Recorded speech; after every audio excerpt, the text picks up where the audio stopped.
Good morning, or depending on when you're watching this, good afternoon, good evening, or good night. My name's Ross, and as always told out of Voice of Radio, so today we need to take a nice good look at a couple of trademarks that have gone and been, well, they've gone and been filed over in Japan. Because, look, we know that Scarlet and Violet is coming in the TCG. We know that is essentially, after V-Star Universe and Crown Zenith are done and dusted, we know that it's full speed ahead into the Scarlet and Violet TCG. That is not much of a surprise. But I told you, the other day we heard about Triple Beat being a TCG set name, and the fact of the matter is, we have no idea. Because we hadn't played Scarlet and Violet, and we cannot possibly start making predictions about what these trademarks might be referring to without playing Scarlet and Violet.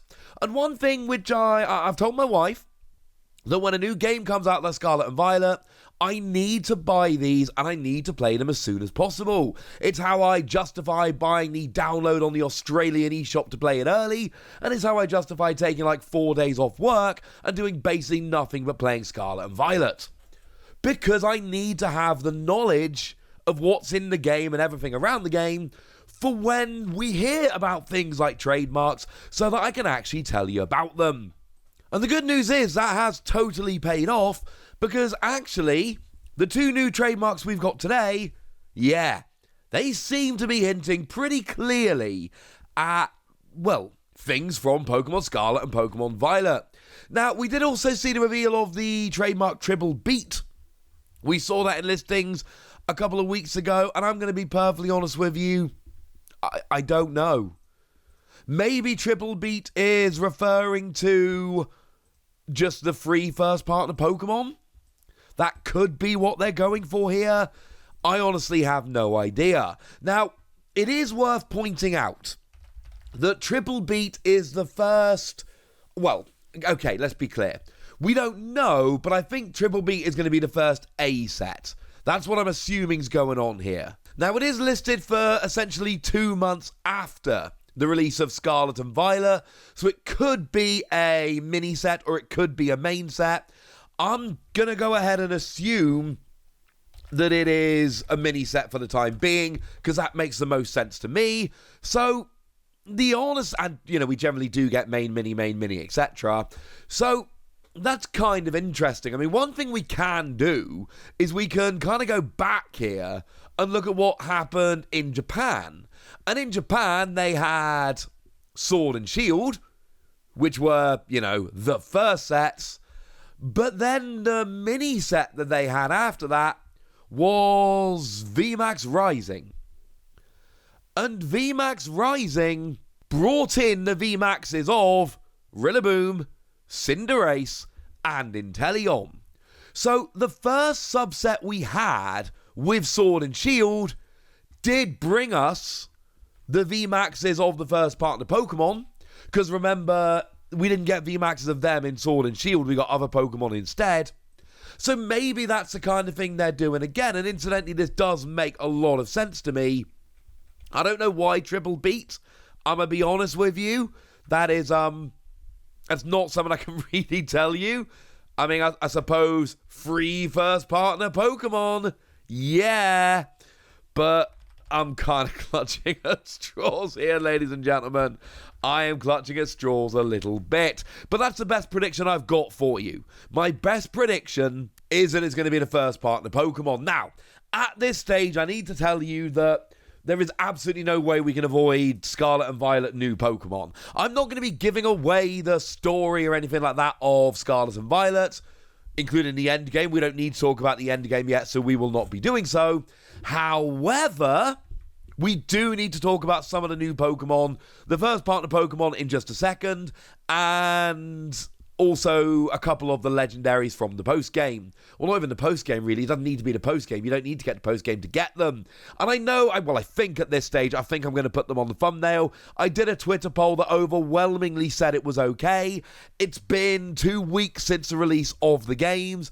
I've seen any Pokemon I'm showing you here, I have seen literally dozens of times on Twitter. And bearing in mind, I was so good at curating my Twitter, I played through Pokemon Violet completely spoiler-free. So if I'm seeing all of these Pokemon on Twitter now, it's because people who would not post spoilers before the game was out are now posting them. So there's got to be a point where we just show some of the new Pokemon where it's relevant, and I'm afraid 2 weeks since the release of the game, with trademarks coming out that are very relevant, I do believe we have reached that point. So I'm sorry, ladies and gentlemen, sincerely, if I do end up giving away any spoilers for things that you'd rather kept hidden for the time being, I'm sorry.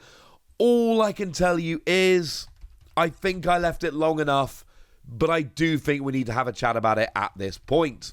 So we've got the first partner Pokemon from Gen 9. Obviously, this is the point to turn off if you really don't want to see it. But we've got the fully evolved Sprigatito, Meowscarada. We got the fully evolved Quaxly, Quaquaval, I don't know.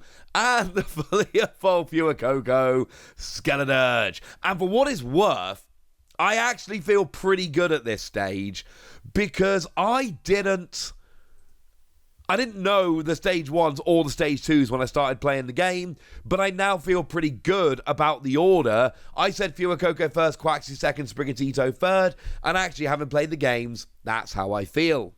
So, okay, I kind of lied a little bit. Triple Beat, I do feel like it's going to be the first partner Pokemon, though I don't really know where the name Triple Beat comes from. But that seems to make sense, especially when we have a look at what happened last time over in Japan. But the two new ones, they seem to make sense. We've got two new trademarks, one for Snow Hazard and one for Clayburst. And if we go and take a little bit of a look at some of the legendary Pokemon from the later part of Scarlet and Violet, well, if we start with Snowburst, sounds like Chien-Pao, doesn't it? Like, we have got a Dark Ice-type legendary Pokemon. There's a set of 4 of them towards the end of the game. And if we assume we're going to have a double set here, because that happens quite a lot over in Japan, that they have double sets, like Sword and Shield is a double set, and Scarlet and Violet is going to be a double set, then this actually makes perfect sense. That they would have a couple of legendary Pokemon, and the set would be introducing those legendary Pokemon, and that the sets would be named after them. Because the other name that we've got here is Clayburst. And Clayburst, again, sounds basically like it's bringing in Ting-Lu. Ting-Lu being a ground darkness type Pokemon, based on kind of like a pot, which are usually made of clay, especially ancient ones, which are where we're going here. And this, to me, seems fairly obvious. I know I'm not the only one that said this. I've seen a bunch of posts on Twitter about this from Japanese places, seeming to be assuming that it is going to be Chien-Pao and Ting-Lu who are going to be the poster children for this set. And really, that would make perfect sense, because you've got Scarlet and Violet, which are going to have Koraidon and Miraidon. Of course, we already know the EXs of those are coming in Scarlet and Violet, so there's no surprises there. And then we get to the mini set, which brings in your first partner Pokemon in exactly the same way as we saw in VMAX Rising over in Japan. And then we bring in the legendary Pokemon in the second main set. I can't tell you that's definitely what's happening, but I can tell you that that does make an awful lot of sense. If anybody's wondering, for Sword and Shield, after VMAX Climax, they brought in Rebellion Clash, which didn't really feature any legendary Pokemon. But remember, with Sword and Shield, there wasn't a set of endgame legendary Pokemon, or near endgame legendary Pokemon. We just had Eternatus. So if we go back to Sun and Moon, we can see that actually after Sun and Moon, we ended up with the sets that became Guardians Rising. And what did Guardians Rising bring in, ladies and gentlemen? Yeah, it brought in the Island Guardians, the Tapus, a set of 4 Pokemon who were legendary Pokemon that fit in with the game. So I can't tell you for absolute certain, but this to me makes the most sense. It would fit, quite frankly, ladies and gentlemen. It would fit very nicely indeed that we would be getting the first main set with Koraidon and Miraidon, And then you've got the first mini set that brings in kind of EXs of your first partner Pokemon. And then you've got the second main set, which brings in your other Pokemon, the legendaries from later on in the game. That, to me, sounds right. And that does seem to be a good roadmap for how these sets would go, and it matches with the kind of things we've seen in the past. Can't tell you for absolute certain, but this to me is what absolutely makes the most sense, and that's what I'm going for here, ladies and gentlemen. That is my prediction, and I honestly, I feel pretty good about it. I think this sounds about right. But as always, ladies and gentlemen, I would love to hear from you guys about this. If you've got any other ideas, I would love to hear them. If you've got any predictions, I am here for them. Go nuts in the comment section, but be nice. And then make sure you like this video, subscribe to this channel, follow me on Twitter at the Wasi. That's where we talk Pokemon and card games and Pokemon card games, all kinds of fun things. And please do consider checking out patreon.com/PTCG Radio, where you can support the channel.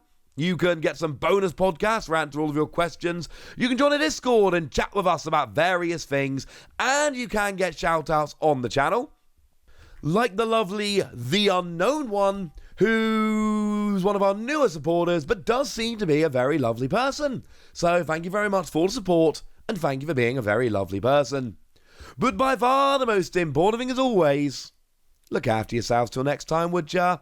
Thank you very much for watching. My name's Ross, and you've been watching PTCG Radio.